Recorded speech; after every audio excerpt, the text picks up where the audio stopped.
ایمان والوں کی یہ صفت ہے کہ جب وہ قرآن سنیں گے تو ان کا ایمان ترقی پذیر ہوتا ہے، اور جس کو اپنے خرید و فروخت میں کاروبار میں نفع ہو تو وہ خوش ہوگا یا ناراض ہوگا؟ جب خوش ہوگا تو کیا کہے گا؟ یہ جو محفل آپ سجائے بیٹھے ہیں نا، یہ بھی خرید و فروخت ہے۔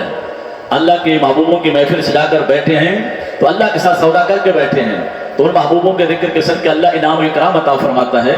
تو فرمایا انما المؤمنون الذین اذا ذکر اللہ وجلت قلوبهم وَإِذَا تُلِيَتْ عَلَيْهِمْ آيَاتُهُ زَادَتْهُمْ إِيمَانًا۔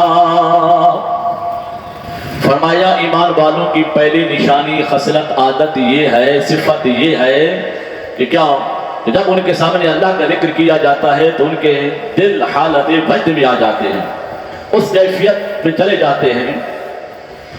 اِذَا ذُكِرَ اللَّهُ وَجِلَتْ قُلُوبُهُمْ، جب اللہ کا ذکر ایمان والوں کے سامنے، مومنوں کے سامنے کیا جاتا ہے تو ان کے دل حالت وجد میں آ جاتے ہیں۔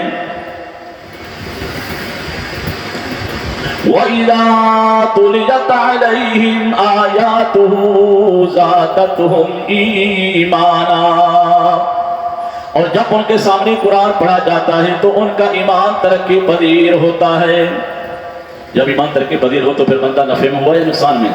نفع میں، تو پھر کہنے سبحان اللہ۔ اور یہ دو صفتیں آ گئی نا مومنوں کی۔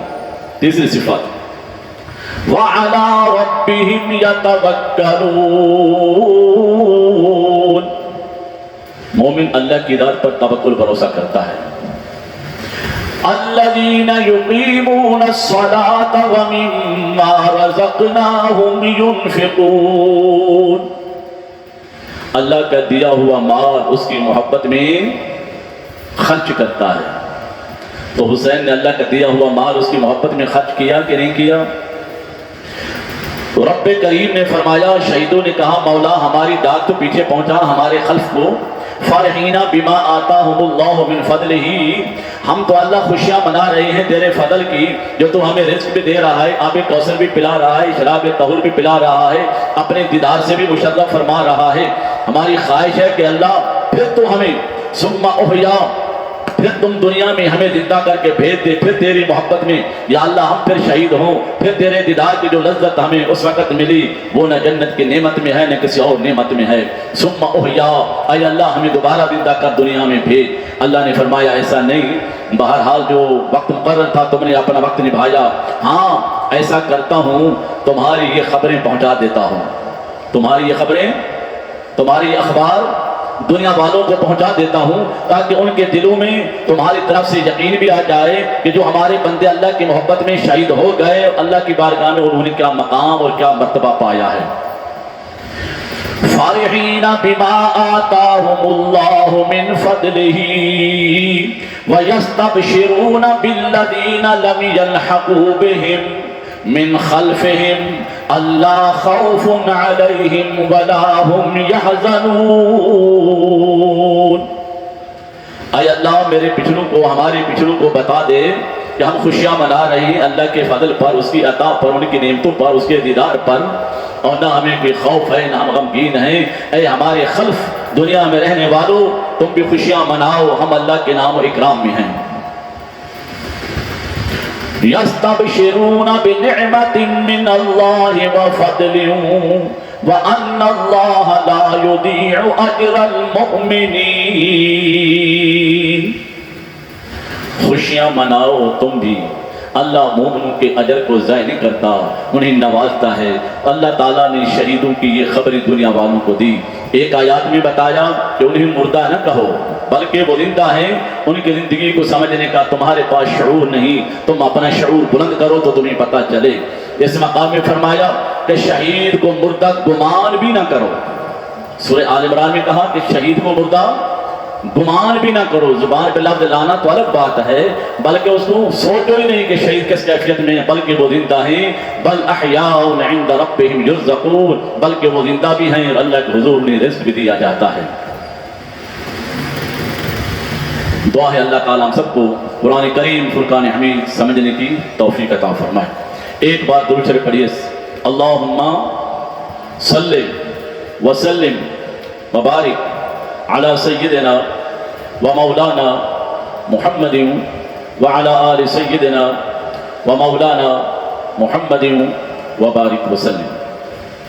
سورہ بقرہ کی آیات مقدسہ جو حصول برکت کے لیے پڑھی ہے اس کا ترجمہ مکمل سماعت فرما لیں، پھر امام عالی مقام کے حالات آپ کی زندگی میں عرض کرتے ہیں۔ اللہ تعالیٰ سیدنا امام عالی مقام کی زندگی پاک کو سمجھنے کی توفیق عطا فرمائے۔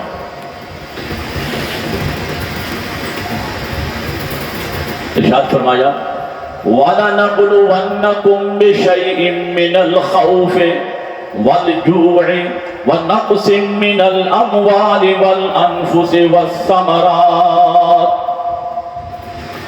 اور ضرور ہم تمہیں آزمائیں گے کچھ ڈر اور کچھ بھوک سے اور کچھ مالوں اور جانوں اور پھلوں کی کمی سے۔ وَبَشِّرِ الصَّابِرِينَ، اور خوشخبری ہے ان کے لیے جو صبر والے ہیں، صبر کرنے والوں کے لیے خوشخبری ہے۔ اللہ فرما رہا ہے ہم آزمائیں گے کچھ ڈر، کچھ بھوک، کچھ پیاس اور مالوں کی کمی، جانوں کی کمی، پھلوں کی کمی۔ بتائیے ننھے منھے بچے ثمرات ہیں کہ نہیں ہیں؟ ظاہری دنیاوی ثمرات کی بھی کمی اور اولاد کی نعمتوں کی بھی کمی۔ اللہ نے آزمایا اور سب کچھ لیا، وہ لیتا رہا، وہ دیتے رہے، تو یہی کہا کہ بس تیرا ہی مال ہے، دیا تھا تو نے، لیا ہے تو نے، یہ سب کچھ مولا تیرا ہی ہے۔ تو فرمایا صبر کرنے والوں کے لیے بشارت ہے۔ الذین اذا اصابتهم مصیبہ، کہ جب ان پر کوئی مصیبت پڑے تو کہتے ہیں قالوا انا للہ وانا الیہ راجعون، کہتے ہیں کہ ہم سب اللہ کے ہیں، اللہ کا مال ہے، جہاں سے آئے تھے وہیں سب کو جانا ہے، تو بس کوئی غم نہیں کرتے، یہی کہتے ہم اسی کے تھے، اسی کی طرف واپس لوٹ گئے۔ تو اللہ کا مال تھا، اس نے لے لیا، دیا بھی اس نے، لیا بھی اس نے، سب کو اس کی طرف پھر کر جانا ہے۔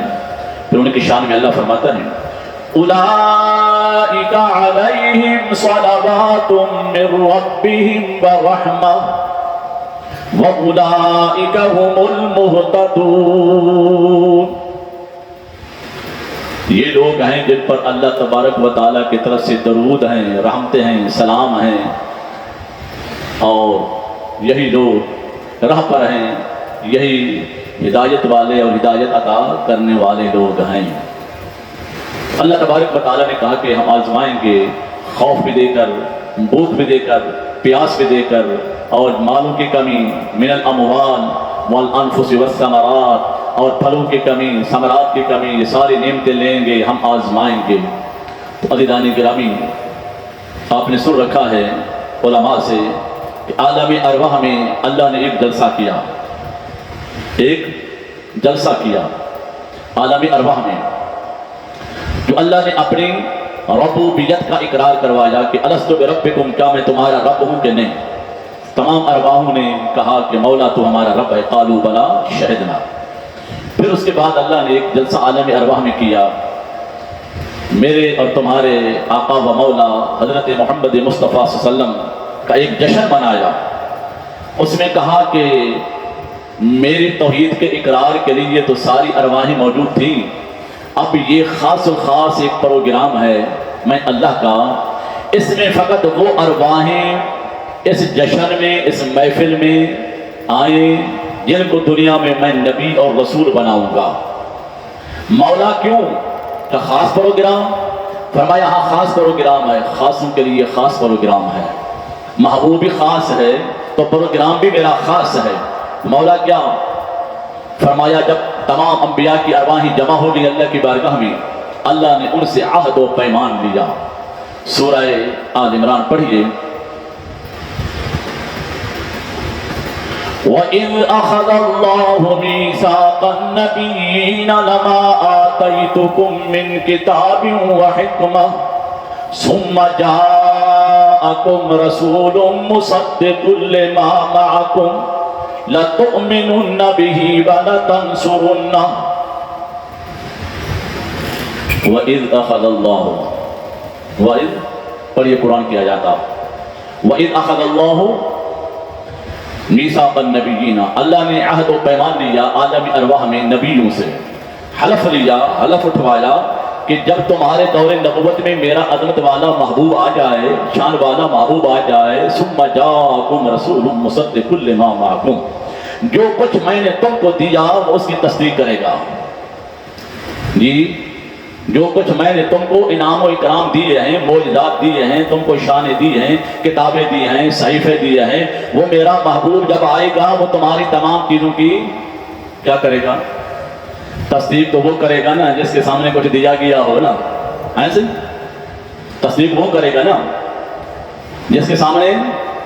تو ان نبیوں کو اللہ نے جو شانیں دی، جو عظمتیں دی، جو معجزات دیے، جو شان و رفعتیں عطا فرمائی، تو اللہ تعالیٰ فرما رہا ہے ثم جاءکم رسول مصدق لما معکم، جو کچھ میں نے تم کو دیا وہ میرا حبیب آ کر اس کی تصدیق کرے گا، کیوں؟ وہ میرا عینی گواہ ہے، تمہیں عطا کرنے پر وہ عینی گواہ ہے، جو کچھ میں نے تم کو دیا وہ دینے میں میرے ساتھ موجود تھا، وہ آ کر دنیا میں تمہاری تصدیق کرے گا۔ تو لَتُؤْمِنُنَّ بِهِ وَلَتَنْصُرُنَّهُ، کیا تم میرے محبوب کی ذات پر ایمان لاؤ گے، اس کے دین کی مدد کرو گے؟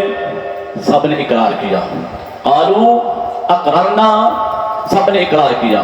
پھر اللہ نے فرمایا قالوا اقررنا قال فاشهدوا، اب ایک ایک اقرار کرتا جائے اور باقی گواہ بنتے جاؤ۔ تو کتنے نبی آئے دنیا میں؟ 1,24,000، 1,24,000 میں سے ایک ایک نبی اقرار کرتا گیا، باقی سب گواہ بنتے گئے۔ جب سارے گواہ بن گئے، سب نے اقرار کر لیا، تو اللہ نے فرمایا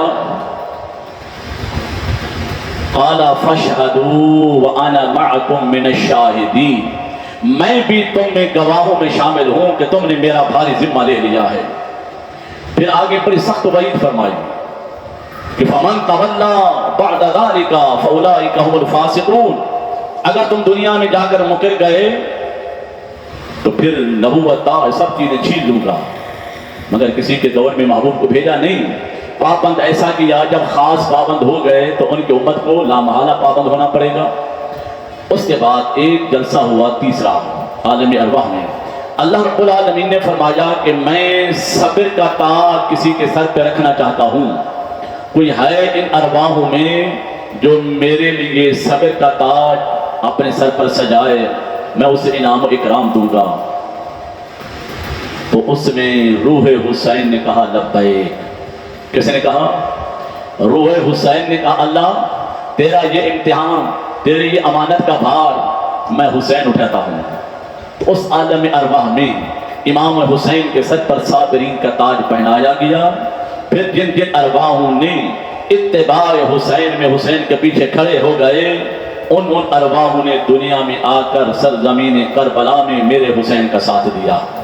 اگرچہ چند لوگ ایسے بھی تھے ان کو پتہ نہیں تھا، ان کو پتہ نہیں تھا کہ امام حسین کب آئیں گے کربلا میں یا کب یہ معرکہ آئے گا۔ تو جب یہ موقع آیا تو امام عالی مقام نے انہی لوگوں کو خط لکھ کر کربلا میں بلوا لیا کہ تم وہ ہو جو کہ عالم ارواح میں میرے ساتھ اس لائن میں کھڑے تھے۔ تو عزیزان گرامی، صبر کا تاج کس نے پایا؟ امام حسین نے سر پہ رکھا۔ تو اللہ رب العالمین کے پیارے محبوب صلی اللہ تعالی علیہ وآلہ وسلم کی فرمان یا شان ہے کہ الحسین منی وانا من الحسین، میں حسین سے ہوں، حسین مجھ سے ہے۔ کیا معنی کہ حسین کی تخلیق سے لے کر پیدائش سے لے کر کربلا تک حسین مجھ سے ہے، پھر کربلا میں جو امتحان دے گا پھر آج قیامت تک میں حسین سے ہوں، میری شان ظاہر ہوگی حسین کی شان سے۔ اللہ اکبر۔ عزیزان گرامی، امام عالی مقام رضی اللہ تعالیٰ عنہ کا یہ پروگرام، یہ سارا آپ کی ولادت و سعادت کے ساتھ ساتھ ہی شہرت پذیر ہو گیا کہ آپ نے سرزمین کربلا میں شہید ہونا ہے اور امت کے ہاتھوں شہید ہونا ہے، بے دردی کے عالم میں شہید ہونا ہے۔ سارے وہاں کے حالات کی پیشین گوئیاں میرے آقا نے اپنی زندگی میں ہی بتا دی تھی۔ تو صحابہ کرام وبالخصوص سیدنا حضرت ابو ہریرہ رضی اللہ تعالیٰ عنہ، اور اتنا تک بھی بتا دیا گیا کہ وہ سن کون سا ہوگا، فرمایا سن ہجری 61 ہوگا۔ حضرت ابو ہریرہ دعا مانگتے رہے 59، 60 میں اللہ مجھے 61 سال نہ دیکھنا پڑے، پہلے ہی موت عطا فرما دے، میں وہ صدمات وہ تکلیفیں آل رسول کی برداشت نہیں کر پاؤں گا، یا اللہ مجھے پہلے ہی موت عطا فرما دے۔ عزیزان گرامی، یہ خاصہ اہل بیت رسول کا تھا، اور انہوں نے اپنا خاصہ نبھا کے دکھایا، دین کی خاطر سب کچھ انہوں نے قربان کیا۔ اللہ اکبر۔ جب زمین کربلا پر یہ قافلہ رواں دواں ہوا، بات تو بہت لمبی ہے کہ شروع سے کہاں سے شروع کروں تاکہ کوئی سر منہ کو نظر آئے کہ کہاں سے شروع ہوئی کہاں بات گئی۔ امام علی مقام رضی اللہ تعالیٰ عنہ حضرت امیر معاویہ کے وصال کے بعد یزید تخت نشین ہو گیا۔ یزید کی عادتیں خرافات مشہور تھیں، اور جو کہ امام علی مقام کو بھی خبر تھی۔ ایک مرتبہ یا 2 مرتبہ مکہ اور مدینے کی طرف آیا تو اس کو شراب نوشی کرتے ہوئے دیکھا، اور بھی بہت ساری خرافات تھیں جو ہم اس موضوع پر زبان پر لانا پسند نہیں کرتے۔ انہی وجہ سے امام علی مقام نے کہا کہ میں ایسے بندے کے ہاتھ پر بیعت نہیں کروں گا جو شرابی ہو، زانی ہو، فسق و فجور کی تعلیم دیتا ہو اور محرمات کو حلال کرنے والا ہو۔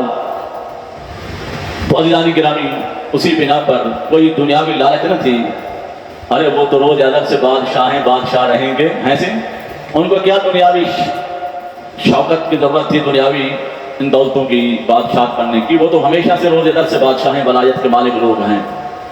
انہوں نے فقط اسی وجہ سے پہلی بات، دوسری بات یہ تھی کہ ہمیشہ سے خلفائے راشدین نے اگر ایسی بات ہوتی کہ اپنا جانشین اپنے بیٹے کو بنانا ہوتا تو پھر حضرت ابوبکر صدیق اپنے بیٹے کو بناتے یا عمر فاروق اپنے بیٹے کو بناتے، ایسا نہیں کہ جس کو مجلس شورا پسند کرے، صحابہ تابعین میں جو برگزیدہ لوگ تھے جو جن کو پسند کریں وہی لوگ خلیفہ بننے کے مستحق ہوں گے۔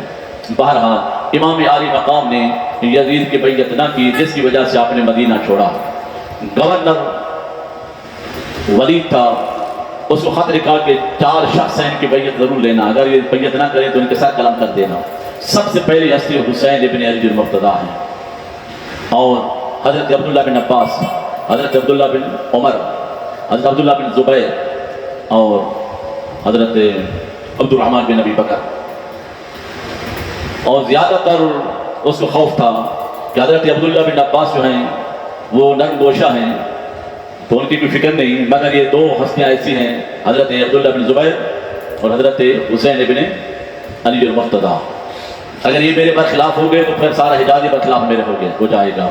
اسی بنا پر امام حسین نے مدینہ اس لیے چھوڑا کہ میں اگر یہاں رہتا ہوں تو قتل و غارت، خون ریزی ہوگی، مدینہ پاک کی بے حرمتی ہوگی، اس لیے میں یہاں نہیں رہتا، یہاں سے ہجرت کر کے مکہ پاک چلا جاتا ہوں، اور مکہ پاک میں جا کر اللہ اللہ کرتا رہوں گا، پھر دیکھتے ہیں کیا ہوتا ہے۔ جب سیدنا امام علی مقام رضی اللہ تعالیٰ عنہ سرزمین مدینہ سے ہجرت فرمائی، جانے لگے تو آپ اپنی نانی جان سیدہ حضرت ام سلمہ رضی اللہ تعالیٰ عنہ کے حضور، جن کو میرے آقا صلی اللہ تعالیٰ علیہ وسلم نے خاک کربلا کی مٹی دی ہوئی تھی، اور کہا کہ جب یہ مٹی خون بن جائے گی تو سمجھ لینا حسین سرزمین کربلا میں شہید ہو گیا ہے۔ جب آپ اپنے نانی جان کے پاس گئے، اچھا سرکار کسی اور بھی تو اپنی ازواج مطہرات میں سے کسی اور کو دے سکتے تھے نا وہ خاک کربلا، مگر سرکار جانتے تھے کہ مارکہ کربلا تک میری کون سی بیوی زندہ رہے گی، اس لیے سرکار نے سیدہ ام المومنین حضرت ام سلمہ کو دی کہ تو اس سن ہجری 61 تک زندہ رہے گی، اور میرا حسین جس سن میں شہید ہوگا تو زندہ ہوگی، یہ امانت تم کو دے رہا ہوں، اس کو شیشے میں بند کر کے رکھ دو، جب یہ خون بن جائے گی سمجھ لینا حسین سرزمین کربلا میں شہید کر دیا گیا ہے۔ جب آپ سیدہ حضرت ام المومنین حضرت ام سلمہ کے پاس گئے، نانی جان کے پاس اجازت لی، قدم بوسی کی، تو انہوں نے کہا کہ بیٹا کہاں جا رہے ہو؟ عرض کہ اماں حضور حالات ایسے ہو گئے ہیں، میرا مدینے میں رہنا دشوار ہو گیا ہے، میں نہیں چاہتا کہ میری وجہ سے مدینے کی بے حرمتی ہو، قتل و غارت ہو، تو میں فی الوقت مکہ المکرمہ میں جانے کا ارادہ رکھتا ہوں۔ سیدہ ام المومنین حضرت ام سلمہ اٹھ کر بیٹھی تو رونے لگ گئی، کہنے لگی کہ میرا بیٹا حسین میں سمجھ گئی ہوں، تو مکہ نہیں جا رہا، تو کربلا جا رہا ہے، تو عراق جا رہا ہے۔ انہوں نے کہا اماں حضور ایسی بات نہیں، کہنے لگی نہیں، تیرے نانا جان کا فرمان ابھی تک مجھے یاد ہے کہ میرا حسین جب مدینہ چھوڑے گا نا تو یہ سیدھا اس کا سفر سرزمین کربلا کا ہوگا۔ تو آپ عراق جا رہے ہو، کہا کہ اما حضور فی الوقت جو حسین کی نیت ہے وہ فقط مکہ مکرمہ تک جانے کی ہے، پھر آگے دیکھتے ہیں کہ اللہ کا جو پروگرام ہوگا وہ ہم اس کی رضا پہ راضی ہیں۔ پھر وہیں کھڑے کھڑے امی جان کچھ باتیں کرنے لگی، امام حسین نے آنکھیں بند کر کے کہا اما حضور مجھے آپ نہ سمجھائیں، آپ چاہیں تو میں ابھی یہیں کھڑے کھڑے تم کو سارا معرکہ کربلا دکھا دوں۔ تو سیدہ ام المومنین حضرت ام سلمہ نے کہا دکھائیے۔ آپ نے اپنی رحمت کا ہاتھ ام المومنین کی آنکھوں پہ پھیرا تو پوری فلم کربلا کی چلا کے دکھا دی۔ فرمایا حسین بے خبر نہیں باخبر ہے، ہم یار کی رضا پر راضی ہیں، جو اس کی مرضی ہم اس کی رضا پر راضی ہیں۔ تو سارا واقعہ آپ نے کربلا کا دکھا دیا، جس طرح شہید ہونا تھا۔ امی جان بڑی پریشان ہوئی۔ بہرحال آپ رخصت ہو کر مکہ المکرمہ میں پہنچے، وہاں اللہ اللہ کرتے رہے۔ پھر حج کا موسم آ گیا، حج کے مہینے میں آپ نے حج نہیں کیا، آپ نے اپنی زندگی میں 25 حج کیے۔ تو پھر آپ عراق کی طرف کوفے والوں کے خطوط ملنے کی وجہ سے بار بار انہوں نے قسمیں دی، یعنی شیعان علی آپ ہمارے یہاں تشریف لاؤ، ہمارے پاس کوئی امام نہیں ہے، آپ امام ہے، سنا ہے کہ یزید تخت پر بیٹھ گیا ہے، آپ خدا کے لیے آئیں، اگر آپ نہیں آئیں گے تو خدا کو ہم جواب کیا دیں گے، اور ہم قیامت میں آپ کا دامن پکڑیں گے کہ یا اللہ برحق امام موجود تھا، ہم خط بھیجتے رہے، قاصد بھیجتے رہے، بلاتے رہے، وہ برحق امام موجود ہونے کے باوجود بھی ہمارے پاس تشریف نہ لائے۔ بس یہی ایک بات امام حسین کے مد نظر رہی کہ میں ظاہری شرعی حوالے سے خدا کو کیا جواب دوں گا۔ اسی بات کو مد نظر رکھتے ہوئے جس کو مولانا نعیم الدین مراد آبادی نے بھی سوانح کربلا میں لکھا ہے، بس اسی بات پر امام حسین نے رخت سفر باندھا مکہ المکرمہ سے۔ ساتھیوں نے بھی روکا، یعنی حضرت عبداللہ بن عمر نے بھی روکا، حضرت عبداللہ بن عباس نے بھی، جو صحابہ حج کرنے گئے ہوئے تھے، کہ یا امام یا علی مقام آپ تشریف نہ لے جائیں۔ آپ نے فرمایا کہ رات نا مجھے نانا جان ملے ہیں، رات مجھے نانا جان ملے ہیں، میں نے ان سے جو بات کی انہوں نے جو مجھے حکم دیا تو وہ میں ٹال نہیں سکتا، چاہے اس سفر میں مجھے خسارہ اٹھانا پڑے، ظاہری جانوں کا نقصان اٹھانا پڑے یا نفع ہو، مجھے اس کی پرواہ نہیں، جو مجھے نانا نے حکم دیا ہے میں ان کے تبسم کی عادت پہ لاکھوں سلام، میں ان کے مسکرانے پر سب کچھ قربان کرنے کے لیے تیار ہوں۔ پھر حضرت عبداللہ بن جعفر نے، یعنی سیدہ بی بی زینب پاک کے شوہر نے، انہوں نے بھی کہا، اور ان کریموں نے کہا کہ حضور ہمیں تو بتاؤ وہ نانا جان نے کیا حکم دیا۔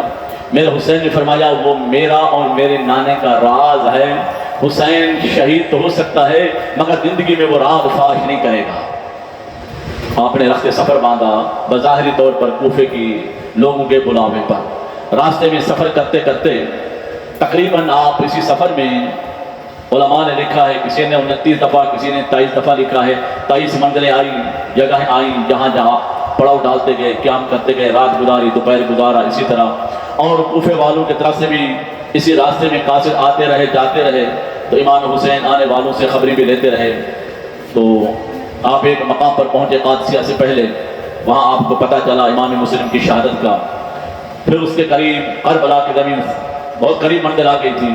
آپ جب وہاں پہنچے تو وہاں سے پھر راستہ جانا تھا کوفے کی طرف۔ جب آپ اس زمین بستے نئے نوا میں پہنچے تو آگے دیکھا، آپ نے پڑاؤ ڈالا وہاں، اگلے دن دوپہر کے ٹائم کو دیکھا کہ ایک بہت بڑا بھاری لشکر آ رہا ہے۔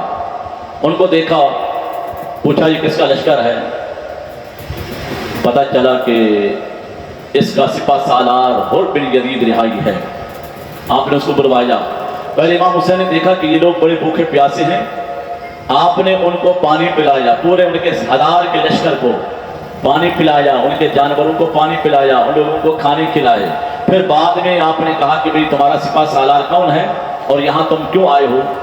تو سپہ سالار حر کو بلایا گیا تو حر نے کہا حضور ہمیں عبید اللہ ابن زیاد نے بھیجا ہے کہ امام حسین سفر میں ہیں، آپ کا جو ظہیر بن قین قاصد آپ کا خط لے کر آ رہا تھا کوفے کی طرف، اس کو بھی عبید اللہ نے گورنر ہاؤس کی چھت پہ چڑھا کے اسے کہا کہ بھئی تو امام حسین اور امام حسین کے والدین کو گالیاں گلوچ کر اور ان کی توہین کر تو تمہیں امان ملے گی، انعام ملے گا، ورنہ تو تجھے قتل کر دیا جائے گا۔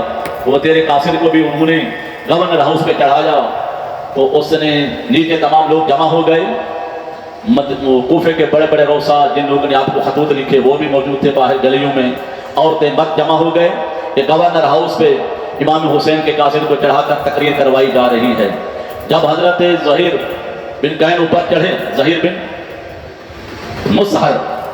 مسہر جب وہ اوپر چڑھے تو اس نے جو خطبہ پڑھا، جو تقریر کی شان اہل بیت رسول میں اور امام حسین کی جو اس نے شان بیان کی، اور تمام کوفے والوں کو اس نے جھنجھوڑا کہ تم لوگوں نے خطوط لکھے امام حسین فلاں منزل تک پہنچ چکے ہیں، میں پہنچ گیا ہوں، مجھے ان لوگوں نے پکڑ لیا ہے، تو اس نے اپنے غلام ہونے کا حق ادا کیا۔ امام حسین کی اہل بیت رسول کی وہ تعریفیں کی، حتیٰ کہ 2 سپاہیوں کے اوپر حکم ہوا کہ اوپر چڑھو اور اس کو دار الامارہ سے نیچے گراؤ تاکہ اس کی ہڈیاں چور چور ہو جائیں، تو اس کو وہاں شہید کر دیا۔ یہ بات بھی بتائی گئی، پہلے قاصد نے بھی بتائی، پھر اس نے بھی کہا کہ ہمیں حکم ہوا ہے کہ امام حسین کو ایسے میدان میں، چٹیل میدان میں جہاں نہ پانی ہو، نہ کوئی سبزہ ہو، نہ کوئی ہریالی ہو، ایسی جگہ پر ان کو جا کے روکو اور پھر آگے دیکھتے ہیں کیا ہوتا ہے۔ تو امام حسین نے فرمایا تیرا نام کیا ہے؟ اس نے کہا میرا نام حر ہے۔ کیا ہے؟ اور کیا نام ہے؟ اور کو کیوں ملی ہدایت پتہ ہے آپ کو؟ کوفہ سے میرے اور آپ کے مولا علی حج کو جا رہے تھے، تو یہ امام حسن امام حسین یہ قریبی جاتے تھے، ان کے والد کا گھر تھا راستے میں، یہ کبھی کبھی مہمان نوازی کرتے تھے اس کا والد۔ تو اس نے کہا کہ حضور میں ایک جگہ شادی کرنا چاہتا ہوں، میری پسند کی ہے، مگر بات ایسی ہے کہ اب اس لڑکی کے ساتھ برادری میں آپس میں جھگڑا ہوا ہے، اس لڑکی کو کسی نے ایسی چھری ماری ہے کہ اب وہ شادی کے قابل نہیں، شادی ہو جائے گی مگر اولاد نہیں ہوگی۔ آپ اشارہ سمجھ رہے ہو؟ تو میں اسے چاہتا ہوں، وہ مجھے چاہتی ہے، یا مولا علی دعا کریں میرے عقد نکاح وہیں ہو جائے۔ آپ نے دعا فرمائی، پھر آتے جاتے پھر وہ خاطر تواضع کرتا تھا، تو پھر میرے مولا علی نے فرمایا کبھی مدینے میں آنا تو بھائی ہم بھی تیری مہمان نوازی کریں گے۔ تو وہ حر کا والد اس کی والدہ مدینے میں آئے، تو امام مولا علی کی دعا سے، یعنی ان کی والدہ کو ایسی جگہ پہ چھری کی چوٹ لگی جو اولاد نہ ہو سکتی تھی، مگر مولا علی نے دعا کی کہ اللہ تمہیں اولاد دے گا کہ تو ہماری مہمان نوازی کرتا ہے۔ تو اللہ نے پھر کرم کیا، حمل قرار پکڑ گیا، پھر یہ مدینہ میں گئے ہوئے تھے، 2-3 مہینے مولا علی کے مہمان رہے، پھر یہ وہاں پیدا ہوا اور اس کا نام میرے مولا علی نے حر رکھا۔ جب یہ پانی بند ہوا نا تو یہ اپنے کاروائی کرنے جاتا تھا تو اس کو غیب سے آواز آتی ہے حر خبردار، تو ہماری دعاؤں کا نتیجہ ہے تو کہاں جا رہا ہے؟ اس وجہ سے کیونکہ مولا علی کی دعا سے پیدا ہوا، پھر اس برکت کی وجہ سے اللہ نے اسے آخری لمحے ہدایت عطا فرما دی کہ امام حسین کے قافلے میں شامل ہو کر سب سے پہلا شہید یہی ہوا۔ اللہ اکبر۔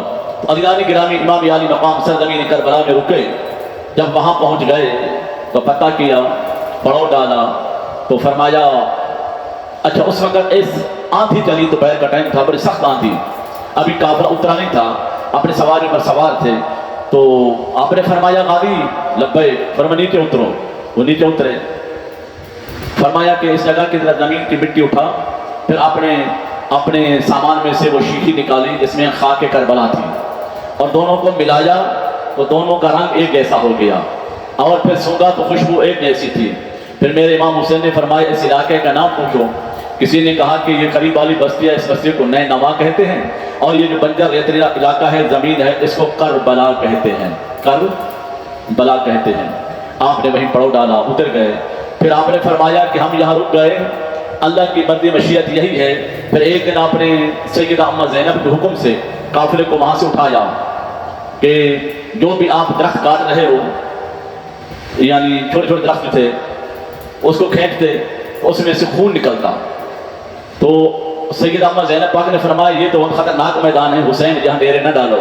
فرمایا یہی تو ہمارا مقام ہے، یہاں تو ہم نے ڈیرے ڈالنے ہی ہیں، اسی زمین کو تو ہم نے عرش معلیٰ بنانا ہے، میری بہن کیا کہہ رہی ہے تو؟ بہرحال آپ نے مسجد نوا والے لوگوں کو بلوایا، مولا غازی عباس کو بھیج کر، قبیلہ اسد کے لوگ تھے، یہ زمین 5 کلومیٹر چاروں طرف مربع 5 کلومیٹر یہ زمین کربلا تھی، میرے امام حسین نے ان لوگوں سے خریدی۔ پہلے تو وہ کہتے رہے کہ آپ ہمارے مولا کے اولاد ہو، رسول اللہ کی اولاد ہو، ہم نے آپ کو گفٹ کر دی۔ آپ نے فرمایا آپ گفٹ کر رہے ہو، کل کو تمہاری اولاد آنے دے کہ ہمارے ماں باپ نے مولا علی کی اولاد کو ایسی زمین دے دی، ہم بیکار ہو گئے، تو نہیں، اس کی قیمت رکھو۔ تو قیمت بنائی گئی 60,000 درہم۔ کتنی؟ امام حسین نے فرمایا ہم نے یہاں مکمل طور پہ اپنا پڑاؤ ڈالنا ہے، قیامت تک یہی رہنا ہے، اس لیے ہم کسی کا احسان نہیں لیتے۔ تو آپ نے 60,000 درہم میں وہ سرزمین کربلا کا جو حدود تھا، 5 کلومیٹر کا حدود تھا، وہ آپ نے خریدا، اور حضرت علی اکبر کے نام پر یہ زمین لکھوائی گئی، اسٹامپ کیا گیا۔ پھر وہ اسٹامپ آپ نے سیدہ اما زینب پاک کو دیا، اپنی ہمشیرہ کو۔ انہوں نے کہا حضور اس میں مجھے بھی آدھا بھائیوال بنا دیتے، میں بھی آدھی رقم دے دیتی آپ کو۔ آپ نے فرمایا کہ یہ زمین فقط میری ہے جو میں نے علی اکبر کے نام کی ہے، میری بہن تیرا مقدر، تیری تقدیر میں دیکھ رہا ہوں، تیری قبر بنے گی شام میں، تو لہذا تیرا حصہ وہاں ہے، تم نے اپنی زمین وہاں خریدنی ہے، یہ ہمارا حصہ ہے، ہم نے یہاں خریدی۔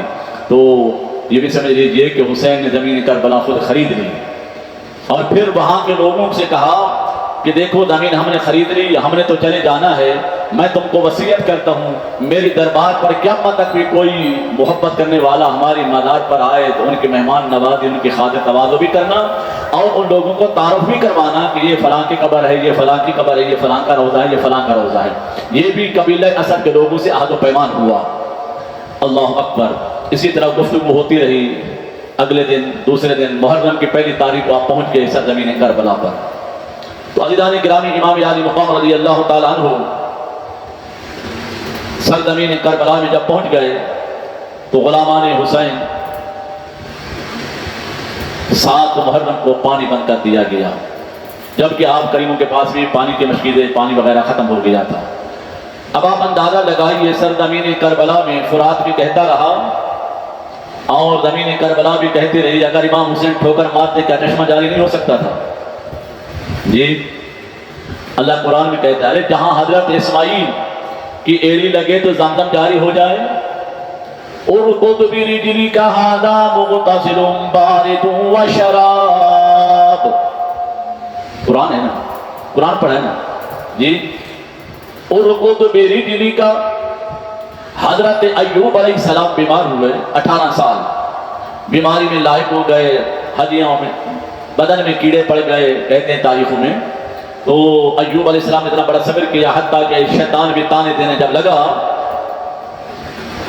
وَاذْكُرْ عَبْدَنَا أَيُّوبَ إِذْ نَادَى رَبَّهُ أَنِّي مَسَّنِيَ الشَّيْطَانُ بِنُصْبٍ وَعَذَابٍ۔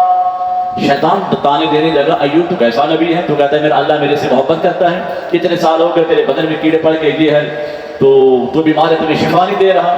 جب شیطان نے تانا دینا شروع کیا نا تو اللہ کے نبی کو خیال آ گیا۔ کیا آیا؟ خیال آیا کہ دشمن تانے دینے لگ گیا ہے، صبر کی حد، بولیے صبر کی حد ٹوٹ گئی، زبان کھل گئی۔ ایوب علیہ السلام اتنا سال صبر کیا، پھر بھی صبر کی حد توڑ بیٹھے۔ عرض کرتی رب انی مسنی الضر وانت ارحم الراحمین، اے اللہ شیطان اب تانے دینے لگ گیا ہے، مہربانی کر مجھے شفا دے دے۔ اللہ نے فرمایا کہ میرے ایوب پھر جہاں تو لیٹا ہوا ہے نا، یہ لیٹے لیٹے اپنی ایڑی زمین پر مار۔ ارکض برجلک ھذا مغتسل بارد وشراب۔ ایوب علیہ السلام نے لیٹے لیٹے، چل تو نہیں سکتے تھے نا، ڈھانچہ بچا ہوا تھا، جب سانس چل رہی تھی، تو لیٹے لیٹے آپ نے ایڑی ماری تو اسی جگہ سے پانی کا چشمہ جاری ہوا۔ فرمایا جو تیرے ساتھ تیری اہلیہ ہے نا، اسے کہے کہ تجھے یہ پانی پلا دے۔ جب پانی پیا تو شفا یاب ہو گئے۔ فرمایا پھر ایک اور ایڑی مار، دوسرا چشمہ جاری ہوا، تو وہ اس سے تو غسل کر لے، تیری ساری بیماری ختم، شفا یاب ہو گئے۔ تو صبر کی حد توڑ بیٹھے۔ ایک حسین کی ذات ہے، جتنے درد و آلام آئے، ایسی جو قربانی اس نے مانگی، جو مال موجود تھا سب کچھ دے دیا ایسی، مگر لب پر شکوہ نہیں آیا، لب پر شکایت نہیں آئی کہ یا اللہ میرے لیے پانی نکال دے۔ اللہ اکبر، ٹھوکر حسین بھی مارتا تو پانی آ جاتا۔ اللہ کی عزت و جلال کی قسم، میرے حسین فرماتے ہیں 70 مرتبہ خضر میرے پاس آیا، پانی کے 70 مشکلیں بھر کر آیا، حضور غلامی میری قبول فرماؤ۔ آپ نے فرمایا او خضر، تمہیں خضر کرنے والا ہی میں حسین ہوں، تو میری مدد کے لیے آیا ہوا ہے۔ جب آپ میرے حسین کریم مارکہ کاردار میں جانے لگے تو جبریل آ کے نا پروں کا سایہ کرنے لگا۔ آپ نے فرمایا جبریل کیا کر رہا ہے؟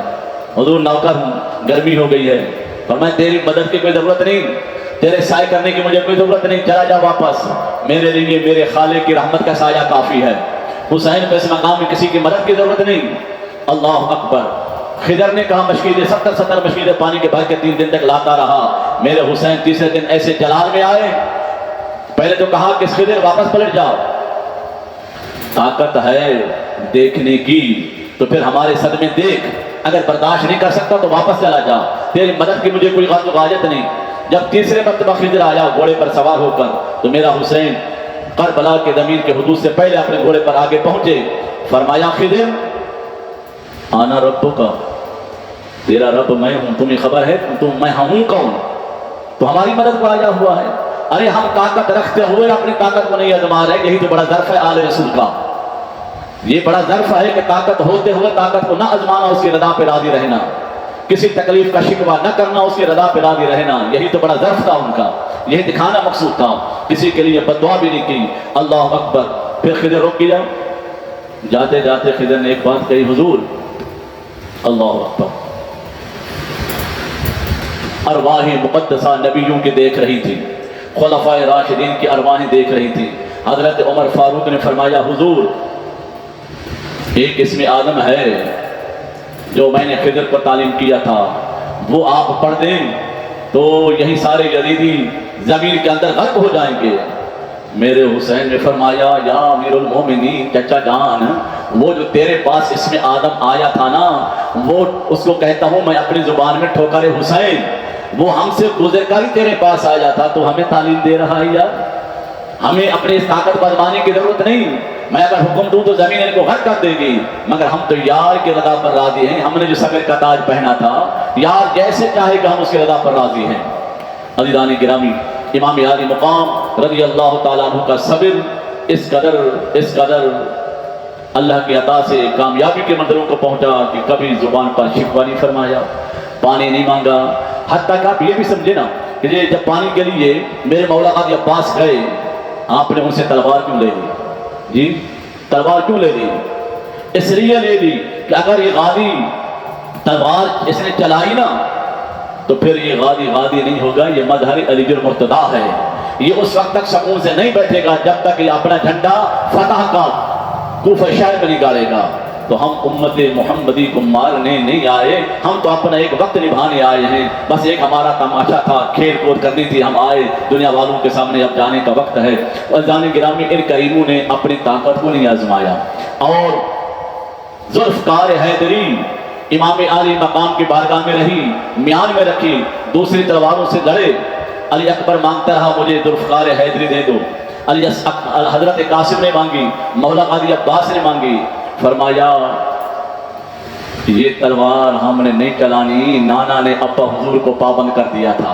اے پیارے علی، بس ذوالفقار حیدری جو چلنی تھی چلا لی، اب میرے بعد نہ چلانا، اگر تم نے چلائی تو اب تو میں موجود ہوں تو روک لیتا ہوں نا مصطفیٰ، دنیا میں میں موجود ہوں۔ جب فتح خیبر ہوا، فرشتوں نے نعرے لگائے، جبریل نے روکنے کے لیے آگے پر دیے، پر کٹ گئے، مگر علی کو مصطفیٰ نے روکا۔ تو میرے آقا نے منع کر دیا تھا، اے علی اب میرے بعد ذوالفقار حیدری نہیں چلانی، کہیں ایسا نہ ہو میری امت کا نقصان ہو جائے۔ تو میرے حسین نے فرمایا میں اپنے والد کے حکم پر رہوں گا، نہ خود چلائی نہ چلانے دی۔ اور دوسری حضرت امیر حمدہ کی تلوار، حضرت جعفر کی تلوار، وہ جو 30 کلو وزنی تھی، اتنی بھاری تلواریں، علی اکبر کے پاس بھی وہ 2 تلواریں تھیں 30 کلو کی، کتنے بن گیا؟ 70 کلو وزن، 70 کلو وزن بھی اٹھایا تلواروں کا، زرہیں بھی پہنی ہوئی تھی میدان کارزار میں۔ اللہ اکبر۔ مگر میرے قریب حسین نے ذوالفقار حیدری نہیں چلائی۔ ذوالفقار حیدری کا کیا معنی؟ کھڑا یہی ہے، بس اشارہ چلتا ہے، وہ چلتی آگے خود حرکتیں کرتی چلی جاتی ہیں۔ تو آپ نے فرمایا ہم نے طاقت رکھتے ہوئے طاقت نہیں آزمانی۔ اللہ اکبر۔ حضرت ظہیر بن قین فرماتے ہیں کہ میں امام حسین کی محبت، آخری بات عرض کر رہا ہوں کہ امام حسین کی محبت میں پریشان کھڑا تھا کہ ہم تھوڑے لوگ ہیں، وہ زیادہ ہیں، تو ہم تو چلے جائیں گے تو ہمارے آقا کو تکلیف نہ پہنچے، ہم تو اپنی جان نذرانہ پیش کر کے چلے جائیں گے۔ تو امام حسین نے دیکھا ظہیر بن کین کو، کہا میرے قریب آئیے، قریب آئے، آپ نے ان کے آنکھوں پہ ہاتھ پھیرا، جب آنکھوں پہ ہاتھ پھیرا تو ہاتھ امام حسین نے پکڑا تو پھر ان کو اس مقام پر لے کر پہنچ گئے کہ جہاں یہ پروگرام روز ازل میں کربلا کا بنا تھا۔ فرمایا ظہیر دیکھ اب یہاں کیا ہے، زمین پر دیکھ، زمین پر دیکھا نہ کربلا ہے، نہ کوئی میدان ہے، نہ کوئی فوج ہے، کچھ بھی نہیں۔ پھر فرمایا یہاں دیکھ، یہ ہمارے اپنا ہی پروگرام بنا ہوا ہے، ہم جیسے چاہیں ویسا کرتے ہیں۔ پھر آپ نے کہا، ان کی آنکھوں پہ پھر ہاتھ پھیرا، پھر زمین پر آ گئے تو وہی کربلا تھا، وہی میدان تھی، تو سب کچھ کہا۔ فرمایا گھبراؤ نہیں اے میرے ساتھیوں، آسمان کی طرف گردن اٹھاؤ۔ ایک ایک ساتھی کو میرے حسین نے کربلا میں رہتے رہتے جنت کا مشاہدہ بھی کرواتے رہے، نانا جان کا دیدار بھی کرواتے رہے، بابا حضور کا دیدار بھی کرواتے رہے۔ کیوں؟ اس لیے تاکہ یہ کم لوگ ہیں، آگے ہزاروں کی تعداد ہیں، ان کے حوصلے بلند ہو جائیں کہ ہمارا استقبال کے لیے مصطفیٰ انتظار میں ہے۔ اس لیے آپ ان کو جنت بھی دکھاتے رہیں، رسول اللہ کا دیدار بھی کرواتے رہیں، یہ روحانی فیضان بھی دیتے رہے۔ عزیزان گرامی ٹائم ہو گیا ہے، اللہ تعالیٰ آپ کو امام حسین کے فضل و برکات سے مستفید فرمائے۔ میرے حسین کی زبان پر ایک لفظ بھی شکوے کا نہیں آیا، جو رب نے چاہا وہ حسین نے کر کے دکھایا۔ تو منقبت پڑھ لیجیے امام حسین کی۔ نور خدا کے نور کا نور نظر حسین ہے، مولا علی کا لاڈلا لخت جگر حسین ہے۔ نور خدا کے نور کا نور نظر حسین ہے، مولا علی کا لاڈلا لخت جگر حسین ہے۔ باغ بطول کی بہار اور دوش رسول کا سوار، عظمت کا گھر حسین ہے، رحمت کا در حسین ہے۔ نور خدا کے نور کا نور نظر حسین ہے، مولا علی کا لاڈلا لخت جگر حسین ہے۔ دائم ہے ضامن بہشت حب شہید کربلا، اللہ ادھر نبی ادھر واللہ جدھر حسین ہے۔ دائم ہے ضامن بہشت حب شہید کربلا، اللہ ادھر نبی ادھر واللہ جدھر حسین ہے۔